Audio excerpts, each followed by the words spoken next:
नमस्कार। मैं एक टॉपिक पर बात करना चाहता हूं।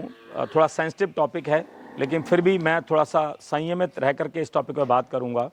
आप मेरी भावनाओं को समझेंगे और अगर कहीं आपको लग रहा है कि उस भावनाओं से मैं बाहर जा रहा हूं, तो मैं कोशिश करूंगा कि वो संयमित तरीके से ही आपसे बात करूं। देखिए, हम सब लोग गाय को माता मानते हैं। ये आज से नहीं, ऋषि मुनियों की परंपरा से ये चला आ रहा है।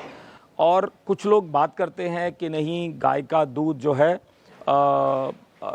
बच्चे को नहीं पीना चाहिए, इंसान को बड़े होकर नहीं पीना चाहिए। तो हमारे भगवान कृष्ण ने तो गाय का पूरा पालन किया, तभी उनको गोविंद गोपाल बोलते हैं। और ये पुराणों में लिखा हुआ है। भगवान कृष्ण के घर में माखन होता था, माखन खाया। तो अगर हम अपने खुद के सनातन को, हमारे खुद के धर्म ग्रंथों को नकार करके हम कोई दूसरे रास्ते पे बात करने लग जाएंगे, मुझे समझ में नहीं आता। आजकल लोगों को बोलने की आज़ादी मिली हुई है, तो कुछ भी बोलना चाहते हैं। मेरे हिसाब से कुछ भी एक शब्द बोलने से पहले व्यक्ति को पहले समझना चाहिए, फिर सोचना चाहिए और फिर ज़रूरत पड़े तो बोलना चाहिए। ये नहीं कि आप बिना कुछ सोचे कुछ भी बोल डालो। तो दूध कभी भी अनैतिक नहीं है, अशुद्ध नहीं है, कुछ भी गलत नहीं है। आप अच्छी क्वालिटी का दूध उत्पादन करें। देसी गौवंश हमारे देश में पर्याप्त मात्रा में है। किसान अच्छा खासा इस पर मेहनत कर रहे हैं। आज देखा जाए तो हमारे देश का पूरा जो भारत जिसको बोलते हैं, ग्रामीण जो क्षेत्र है, वो गौ आधारित खेती पर, गाय भैंस दोनों पर जिसको बोलते हैं निर्भर है। उसकी अगर सबसे बड़ी कैश क्रॉप है तो वो दूध है। तो इस तरीके की लोग जो बात करते हैं, मुझे लगता है कि बहुत अनैतिक है। और दूसरा बात करते हैं कि ये कहीं ना कहीं बोलते हैं कि आप गाय से जब दूध निकालते हो तो बछड़े की भागीदारी किसान उसमें से अलग कर देता है, उसको बछड़े को, बछिया को नहीं पिलाता है। ऐसा कतई नहीं है। आप अगर गाँव में जाकर के देखें, किसी किसान भाई, किसान बहन से जाकर के पूछें, तो सबसे पहला वो जो हक देते हैं बच्चे को देते हैं। वो भी सेंसिटिव हैं। मैं भी किसान का बेटा हूँ। हमारे घर में भी गाय और भैंस होती थी, और आज भी जहाँ मैं खड़ा हूँ, इतना बड़ा आनंदा का जेनेटिक फार्म है। तो हमारा पहला उद्देश्य है कि पहला जो हक है इस गौ माता के दूध पर, उसके बच्चे का है, चाहे वो बछिया है, चाहे वो बछड़ा है। फिर उसके बाद भी गौ माता इसीलिए बोलते हैं कि उसके पास और क्वांटिटी होती है, बच्चे से ज़्यादा। और मैं आपको गारंटी देता हूँ, जितनी गौ माता दूध देती है, अगर बच्चे को 100% पिला दें तो बच्चा बीमार हो जाएगा। इतनी क्वांटिटी पी के, इतना दूध है गौ माता का। एक गौ माता अगर 8 से 10 लीटर दूध देती है तो बच्चा कितना पी सकता है, आप क्या कल्पना कर सकते हो। एक ही बच्चा माता एक बार में देती है, और वो बच्चा दूध पीता है ज़्यादा से ज़्यादा 2 लीटर, ज़्यादा से ज़्यादा बोल रहा हूँ 2.5 तक पिएगा, इससे ज़्यादा नहीं पी पाता।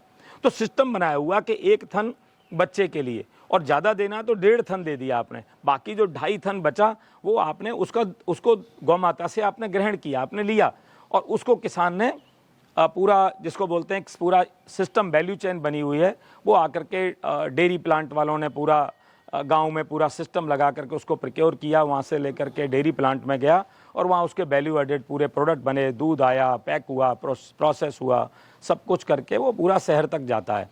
तो ये पूरा इकोसिस्टम है, बहुत अच्छे ढंग से चलता है। एक नया टॉपिक अभी चालू हुआ है कि वेज मिल्क और नॉन वेज मिल्क।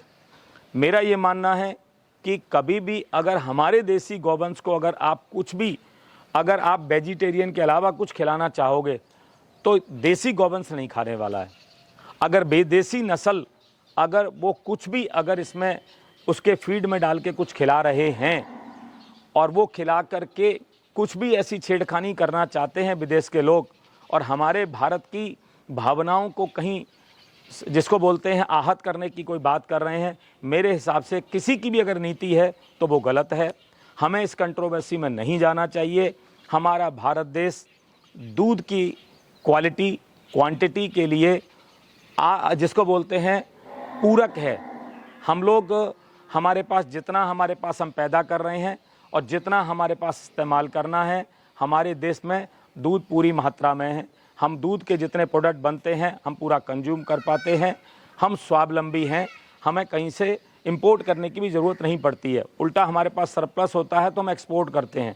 तो अगर कोई भी अगर हमारे देश की जिसको बोलते हैं जनता की अगर भावनाओं के साथ खिलवाड़ कोई करता है कि दूध के कोई भी प्रोडक्ट को इंपोर्ट करके और उसमें कुछ भी वो नॉन वेजिटेरियन कोई उसको गाय और उसको फीड खिला करके और दूध को नॉन वेज बोल करके कुछ काम कर रहा है, मेरे हिसाब से वो अनैतिक है, वो गलत लोगों के विचार हैं। हमें उन विचारों में नहीं जाना चाहिए।